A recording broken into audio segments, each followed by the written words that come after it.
Nuclear reactions are smoldering again in an inaccessible basement of the wrecked Chernobyl nuclear power plant in Ukraine, according to news reports.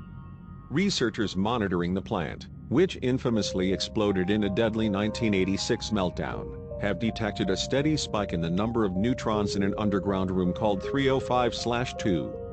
The room is full of heavy rubble, concealing a radioactive mush of uranium, zirconium, graphite and sand that oozed into the plant's basement like lava, before hardening into formations called fuel-containing materials, FCMs.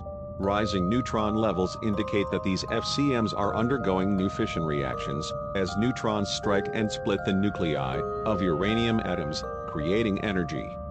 For now, this radioactive waste is smoldering like the embers in a barbecue pit. Neil Hyatt, a nuclear materials chemist at the University of Sheffield in the UK, told Science magazine. However, it's possible that those embers could fully ignite if left undisturbed for too long, resulting in another explosion. This potential explosion wouldn't be anywhere near as devastating as the one that shattered the plant in 1986, which resulted in thousands of deaths and spewed a radioactive cloud over Europe. Maxim Savelyev, a senior researcher with the Institute for Safety Problems of Nuclear Power Plants, ISPNPP, in Kyiv, Ukraine, told Science. If the nuclear material ignites again, the blast will be largely contained within the steel and concrete cage known as the shelter, which officials built around the plant's ruined Unit 4 reactor 1 year after the accident. Still, even a contained explosion would make the long-term mission of removing the plant's FCMs much harder, Savelyev said.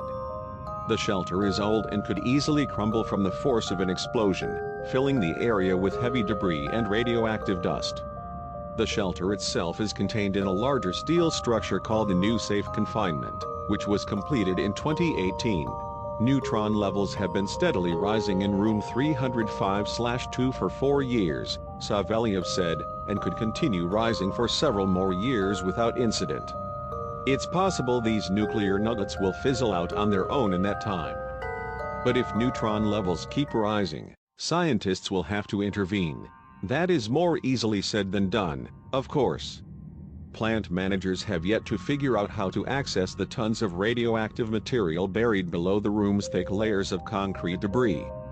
Radiation levels are too high for humans to endure, but radiation-resistant robots might be able to drill through the rubble and install neutron-absorbing control rods into the room, according to the ISPNPP. Ukraine hopes to present a detailed plan for the removal of Chernobyl's still smoldering FCMs by September, Science reported.